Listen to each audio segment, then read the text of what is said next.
اللہ رب العزت کا احسان ہے کہ اس نے ہم سب کو رمضان کی بابرکت گھڑیوں میں جاگنے کی اور جاگنے کے ساتھ اپنا ذکر کرنے کی توفیق عطا فرمائی۔ جاگتے روز ہی ہیں، کوئی باہر بیٹھ کے رات گزار لیتا ہے، کوئی موبائل کے ساتھ رات گزار لیتا ہے، کوئی اپنے کام میں رات گزارتا ہے، کوئی کاروبار میں گزارتا ہے۔ یہ اس کا کرم ہے کہ آج کی رات اس کے ذکر کے ساتھ گزر رہی ہے۔ اللہ رب العزت کی بارگاہ میں دعا کریں اللہ تعالی ہمارا جاگنا اور پڑھنا اپنی بارگاہ میں قبول فرمائے۔ نبی کریم صلی اللہ علیہ وسلم نے فرمایا، بڑا بد نصیب ہے وہ شخص، بدبخت ہے وہ شخص جس کی زندگی میں رمضان آیا اور اس نے اپنی بخشش نہیں کروائی۔ اس سے بڑی بد نصیبی اور کوئی نہیں ہے کہ اس کو رمضان تو ملا لیکن اس کی بخشش نہیں ہوئی۔ آج کی رات بس اس عقیدے کے ساتھ بیٹھنا ہے کہ اللہ ہم اپنا نام بد نصیبوں سے مٹانے آئے ہیں۔ اس عقیدے سے بیٹھنا ہے کہ اللہ جب ہم جائیں تو ہمارا نام بد نصیبوں کی لسٹ سے نکل جائے اور ان میں شامل ہو جائے کہ جن کی اس سال تو نے بخشش فرمانی ہے۔ نبی کریم صلی اللہ علیہ وسلم کا فرمان ہے کہ بندہ اللہ کے خوف سے روئے، جتنا مکھی کا سر ہوتا ہے، چھوٹا سا اس کا سر ہوتا ہے، صرف اتنا آنسو اس کی آنکھ سے نکلے اور چہرے پہ آ جائے، اللہ تعالیٰ اس شخص کے لیے جہنم کی آگ کو حرام کر دیتا ہے۔ صرف اتنا روئے کہ جتنا مکھی کا سر ہوتا ہے۔ تو آپ نے اس عقیدے کے ساتھ بیٹھنا کہ اللہ ہم نے آج بد نصیب نہیں رہنا، اللہ سے بھیک مانگنی ہے کہ اللہ تو ہمارا نام بد نصیبوں سے نکال دے۔ جو دن گزر گیا وہ تھا فتح مکہ، جو دن شروع ہوا وہ ہے شہادت مولا علی۔ میں فتح مکہ بھی علی سے شروع کرتا ہوں اور ختم بھی مولا علی پہ کرتا ہوں، کیونکہ سنیوں کا علی کے بغیر گزارا نہیں ہے۔ کوئی گمان میں ہوگا کہ یہ سنی علی کا ذکر نہیں کرتے، ہم تمہیں آج بتائیں گے کہ سنی علی علی کیسے کرتے ہیں، کوئی کسی گمان میں نہ رہے۔ نبی کریم صلی اللہ علیہ وسلم نے جس وقت مکہ کو فتح کر لیا، جب حضور مکے میں داخل ہوئے تو آپ سب جانتے ہیں کہ مکے میں 360 بت کعبے کے صحن میں لگے ہوئے تھے۔ اب نبی کریم صلی اللہ علیہ وسلم نے ایک چھڑی پکڑی اور چھڑی کے ساتھ بتوں کی طرف اشارہ کرتے تھے، چھڑی مارتے نہیں تھے۔ جس بت کی طرف حضور اشارہ کرتے تھے وہ بت خود بخود گر جاتا تھا۔ شیخ محقق نے لکھا کہ حضور نے چھڑی ماری کیوں نہیں؟ آپ فرماتے ہیں حضور نے چھڑی اس لیے نہیں ماری کہ حضور کے ہاتھ میں تھی چھڑی، چھڑی ایک طرف حضور کے ہاتھوں میں تھی اور اگر دوسری طرف بتوں کو لگ جاتی تو جس کو مصطفیٰ کے ہاتھ لگ جاتے اللہ اس کو آگ میں نہ جلاتا۔ اور قرآن کا حکم ہے کہ قیامت کے دن جو بتوں کو پوجتے ہیں اور جو بت ہوں گے اللہ دونوں کو آگ میں پھینکے گا۔ اب دیکھا جائے تو بت تو پتھر کے ہوتے ہیں، لیکن بتوں کو جہنم میں اس لیے ڈالا جائے گا کہ ان کو پوجنے والوں کی ڈبل رسوائی ہو کہ آج تو بھی آگ میں ہے اور جس کو تو پوجا کرتا تھا وہ بھی آگ میں ہے۔ تو حضور نے کسی بت کو چھڑی نہیں ماری، جس کی طرف اشارہ کرتے تھے وہ بت کٹتا تھا اور گر جاتا تھا۔ اب کچھ لوگ کہتے ہیں یہ کیسے ہو گیا کہ حضور چھڑی سے اشارہ کریں اور بت کٹ کے گر جائے، یہ کیسے ہو سکتا ہے؟ میں کہتا ہوں صاحب تھوڑا ہوش تو کرنا، جس نبی کی انگلی اٹھ جائے اور وہ چاند کا کلیجہ چیر دیتی ہے تو کیا اس کا اشارہ ہو تو بت نہیں چیر سکتی یار؟ وہ تو چاند کا کلیجہ چیرنے والی انگلی ہے، وہ جس کی طرف اٹھ جاتی ہے اور سورج کی طرف اٹھ جائے تو اس کو واپس بلا لیتی ہے۔ جس انگلی کی طاقت آسمانوں پہ چلتی ہے وہ سامنے لگے بتوں پہ نہیں چل سکتی۔ اب حضور نے سارے بت خود نہیں گرائے، معاشرے کو یہ بھی تو بتانا تھا کہ علی بھی ہے، معاشرے کو یہ بھی تو بتانا تھا کہ اب حضور نے فرمایا علی اوپر والے بت تم نے توڑنے ہیں، مولا علی آگے بڑھے، حضور ٹھیک ہے میں بیٹھتا ہوں، آپ میرے کندھوں پہ آئیں اور آپ اپنے ہاتھوں سے بتوں کو گرا دیں۔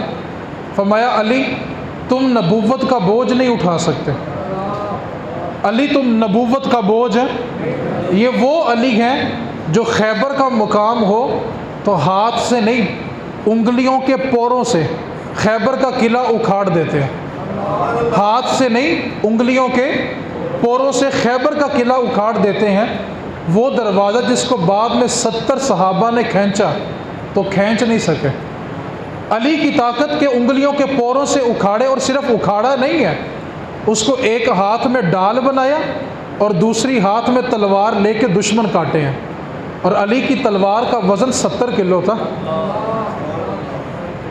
اب مولا علی نے اپنی انگلیوں کے پوروں سے خیبر اکھاڑا، اور دوسری طرف حضور نے فرمایا علی تم نبوت کا بوجھ نہیں اٹھا سکتے۔ اور تصویر کا دوسرا رخ دیکھیں، غار ثور ہے اور جانے کا رستہ بھی نہیں ہے، اور چڑھائی ہے اور پتھر ہیں، اور پتھر بھی نکیلے ہیں، اور چڑھ کے اوپر بھی جانا ہے۔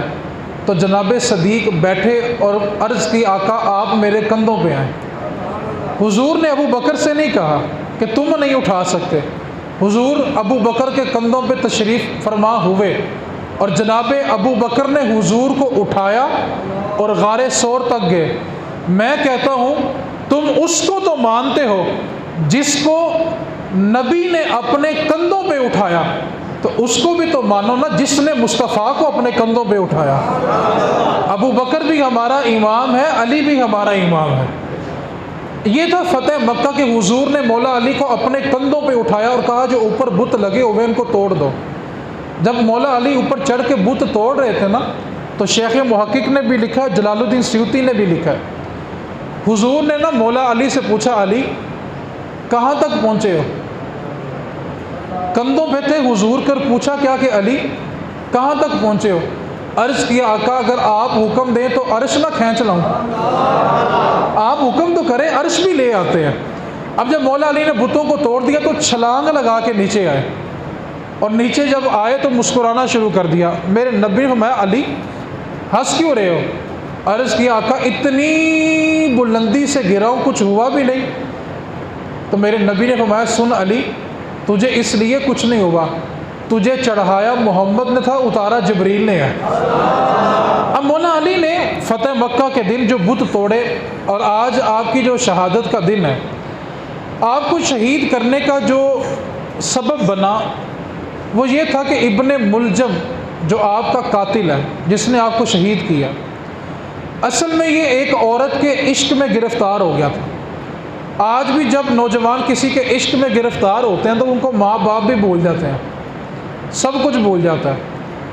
اب یہ کس عورت کے ساتھ جس کے عشق میں یہ گرفتار ہوا تھا نا، اس عورت کے خاندان کے 17 افراد، ایک روایت میں 14 افراد بھی ہیں، غزوہ بدر میں ان سب کو مولا علی نے مارا تھا۔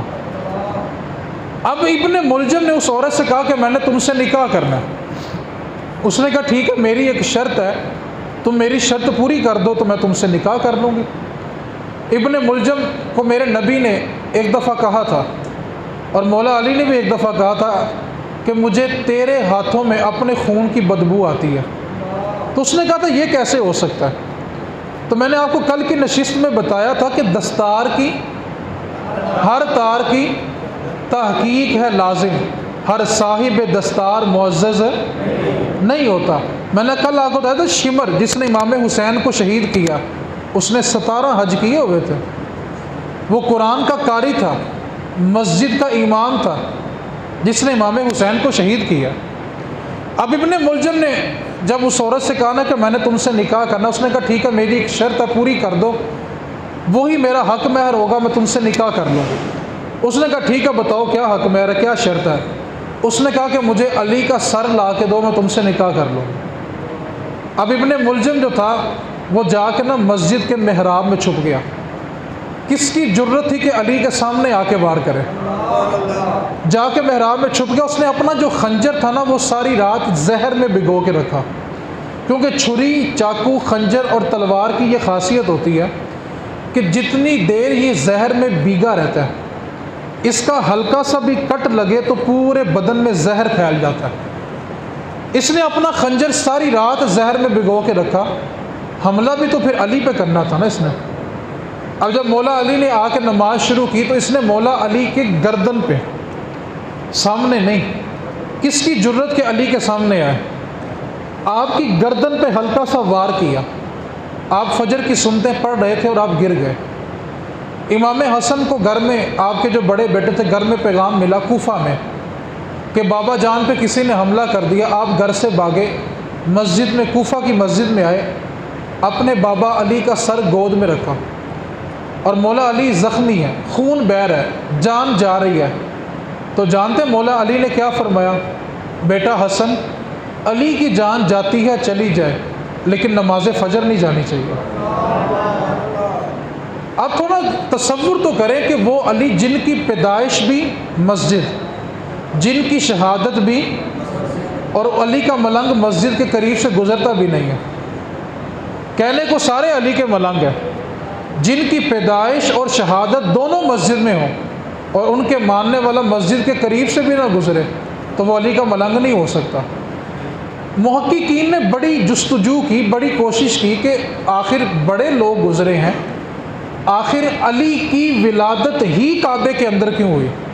آپ مولود کعبہ بھی ہیں، آپ کی ولادت بیت اللہ کے اندر ہوئی ہے۔ تو بڑی غور و فکر، تفکر کرنے کے بعد یہ نتیجہ ملا کہ علی کی ولادت کعبے کے اندر اس لیے ہوئی ہے کہ جب دلہن مصطفیٰ کے گھر کی ہو تو پھر دولہا خدا کے گھر کا ہونا چاہیے۔ اگر دلہن مصطفیٰ کے گھر کی ہے تو پھر دولہا خدا کے گھر کا ہونا چاہیے۔ دو باتیں میں بس مولا علی کی اور ذکر کر کے تو دعا کی طرف چلتے ہیں۔ نبی کریم صلی اللہ علیہ وسلم کے جو داماد مولا علی شیر خدا رضی اللہ تعالیٰ عنہ ہے، آپ کی ذات کے بارے میں لوگ بڑی جلدی گمراہ ہو جاتے ہیں، اور لوگ تھوڑا یہ بھی سمجھنا شروع کرتے ہیں کہ جو علی علی زیادہ کرے تو لوگ سمجھتے ہیں شاید اس کی کمپنی تبدیل ہو گئی ہے۔ حالانکہ میرے نبی نے فرمایا علی کا ذکر کرنا بھی عبادت ہے۔ ہم تو علی علی بھی عبادت سمجھ کے کرتے ہیں، کیونکہ میرے نبی کا حکم ہے کہ علی کا ذکر کرنا بھی عبادت ہے۔ اب مسئلہ یہ ہے کہ کچھ لوگ یہ سمجھتے ہیں کہ جب تک دوسرے صحابہ کی توہین نہ کریں علی کا ذکر نہیں ہوتا۔ مولا علی شیر خدا رضی اللہ تعالیٰ نے فرمایا کہ جو شخص مجھے ابو بکر اور عمر سے زیادہ فضیلت دے گا میں علی اس کو 80 کوڑے ماروں گا۔ یہ مولا علی کا اپنا قول موجود ہے۔ آج لوگ مولا علی کے عشق میں کہتا ہوں عشق کرو، انے واہ کرو، دل کھول کے کرو، لیکن یہ مت کہو کہ انبیاء سے زیادہ فضیلت مولا علی کی ہے۔ آج کچھ سنی مولویوں کو پتہ نہیں کیا ہو گیا۔ آپ ذکر کریں علی کا، کس نے منع کیا، لیکن کم از کم اپنے عقیدوں کی حفاظت کریں۔ جب میرے نبی نے فرما دیا کہ کائنات میں انبیاء کے بعد سب سے زیادہ فضیلت ابو بکر کی ہے تو بس وہ ابو بکر کی ہے۔ جب مولا علی نے اپنا ہاتھ ابو بکر کے ہاتھ میں دے دیا ہے تو پھر آج کے مولویوں کو پریشانی کیوں ہے؟ مولا علی شیر خدا رضی اللہ تعالیٰ عنہ کے پاس میں ایک بندہ آیا، اس نے آ کے سوال کیا کہ علی، میں نے سنا ہے کہ جو رزق نصیب میں ہوتا ہے وہ ہر صورت مل جاتا ہے، بندہ کوشش کرے یا نہ کرے نصیب کا رزق مل جاتا ہے۔ شیخ سعدی نا ایک طرف جنگل میں جا رہے تھے تو دیکھا کہ ایک گیدڑ، اس کی چاروں ٹانگیں نہیں ہیں اور وہ بے آسرا جنگل میں پڑا ہوا ہے۔ تو شیخ سعدی نے اس کو دیکھا اور یہ سوچ میں پڑ گئے کہ یار یہ جب تک دوڑے گا نہیں، شکار کرے گا نہیں تو اس کا پیٹ کیسے پلتا ہے، یہ زندہ کیسے ہے؟ تو شیخ سعدی فرماتے ہیں کہ میں نا یہ دیکھنے کے لیے بیٹھ گیا کہ یہ گیدڑ زندہ کیسے ہے، کیسے کھاتا پیتا ہے۔ کہتے تھوڑی دیر گزری کہ ایک شیر آیا، اس نے ہرنی کا شکار کیا، اس کو کھایا، جو بچہ کچا تھا وہ چھوڑ کے چلا گیا، اور وہ گیدڑ اپنے آپ کو گھسیٹتا گھسیٹتا اس بچے کچے کے پاس گیا، اس کو کھایا، اللہ کا شکر ادا کیا۔ تو شیخ سعدی کہتے ہیں میں نے اللہ کی بارگاہ میں شکر ادا کیا، اللہ تو کتنا کریم ہے، ایک جانور جس کے پاس شکار کرنے کی طاقت نہیں ہے تو اس کو بیٹھے بٹھائے رزق دیتا ہے۔ میں تو پھر انسان ہوں، اگر میں بیٹھ جاؤں تو فوراً ہاتف غیبی سے آواز آئی، شیخ سعدی گیدڑ نہ بن، شیر بن، خود بھی کھا اور لوگوں کو بھی کھلا۔ بیٹھ جائے گا تو صرف لوگوں کا چھوڑا ہوا کھائے گا، خود محنت کرے گا تو لوگوں کو بھی کھلائے گا۔ اب مولا علی سے ایک بندے نے آ کے سوال کر لیا، علی جو نصیب کا رزق ہے وہ تو مل جانا ہے۔ آپ نے فرمایا بالکل ٹھیک ہے، جو نصیب کا رزق ہے وہ مل جانا ہے۔ تو اس نے سوال کیا کہ اگر ایک بند کمرہ ہو جس کو چاروں طرف سے بند کر دیا گیا اور اس طرح بند ہے کہ اس کے اندر سورج کی کرن بھی نہیں آ سکتی، ہر طرف سے بند ہے، نہ کھڑکی ہے نہ دروازہ ہے نہ روشن دان ہے، اب اس کمرے کے اندر ایک بندہ موجود ہے اور اس کے نصیب میں رزق ہے، تو اے علی بتاؤ اس کو نصیب کا رزق کیسے ملے گا؟ کمرہ اس طرح بند ہے کہ سورج کی شعاعیں بھی نہیں آ سکتی، اب اندر بندہ موجود ہے، اس کا نصیب ہے، اس کا رزق ہے، اس کو کیسے ملے گا؟ تو آپ نے اسے فرمایا سن، اگر اس بندے کا آخری وقت آ گیا تو اس کمرے میں عزرائیل روح لینے جا سکتا ہے کہ نہیں جا سکتا؟ اس نے کہا بالکل، اگر آخری وقت ہے تو عزرائیل روح لینے جا سکتا ہے۔